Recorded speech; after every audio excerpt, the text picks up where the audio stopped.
During Barack Obama's presidency, he did all that he could to compromise America's sovereignty and weaken our country with disgusting policies that favored our enemies around the world. Not only did Obama allow floods of refugees and illegal immigrants to swarm over our borders in an attempt to fundamentally transform America, but he also paid Muslim countries to hate us with exorbitant foreign aid. Now, after 8 years of witnessing Obama's disgusting policies ruin our nation, President Trump is in charge and is stopping what his predecessor did and finally putting America first. Before the end of 2017, the left and the majority of Muslim world lost their minds when President Trump formally recognized Jerusalem as the capital of Israel and pledged he would move the United States Embassy to that location. Predictably, the left went into a meltdown, not to mention the Muslim world, promising more bloodshed and attacks on the small nation. Soon after the announcement, the United Nations, who has a long history of animosity toward Israel, voted overwhelmingly to reject Trump's recognition of Israel's capital. Soon after the United Nations cast this disrespectful vote, President Trump took immediate action and withheld $285 million, the most significant budget cut in UN history, and that is not all.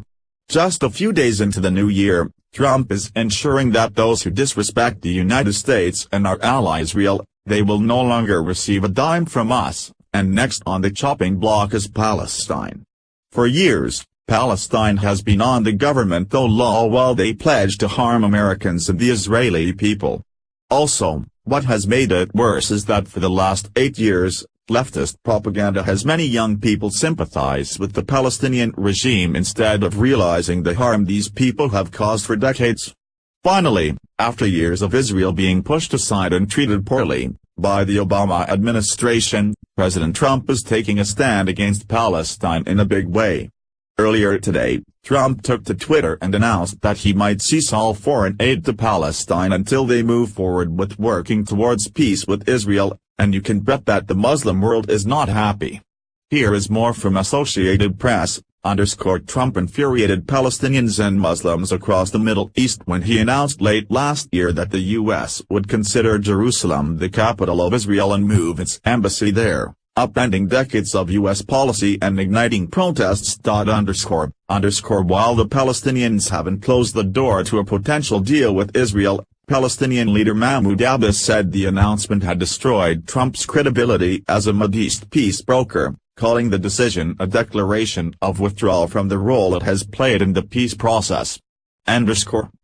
Senior Palestinian leader Hanan Ashrawi said in a statement Wednesday that Trump had single-handedly destroyed the very foundations of peace with his Jerusalem declaration. Tuesday's tweets are a tacit admission by Trump that his decision to move the U.S. Embassy in Israel from Tel Aviv to Jerusalem has thrown a wrench into his administration's plans to restart the peace process between Israelis and Palestinians, which he had dubbed the ultimate deal. Trump tasked son-in-law Jared Kushner with restarting the effort, and brought his former attorney, Jason Greenblatt, into the White House to lead the negotiations. Trump's Mideast peace team had held meetings with Israeli, Palestinian and Arab leaders for nearly a year ahead of an expected peace proposal. But by recognizing Israel's claim to Jerusalem, Trump was seen by the Palestinians as siding with Israel on the most sensitive issue in the conflict.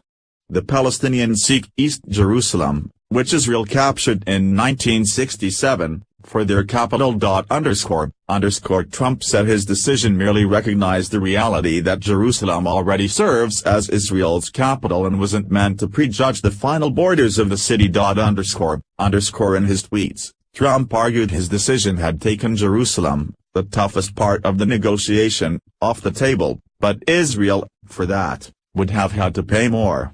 When Trump declared Jerusalem to be Israel's capital, he insisted, counterintuitively, that the move would improve, not hurt, prospects for clinching a peace deal. In the days after the decision, Trump administration officials said the strategy was based on the notion that Israel had lost faith in the U.S. as a committed partner during the Obama administration.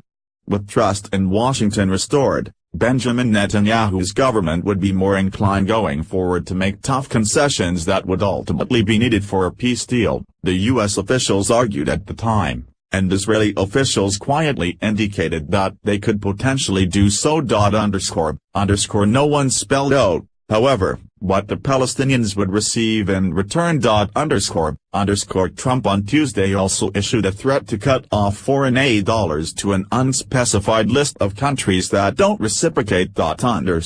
In all honesty, there is no reason why the American taxpayer should have to hand over their hard-earned money to countries that seek to destroy us.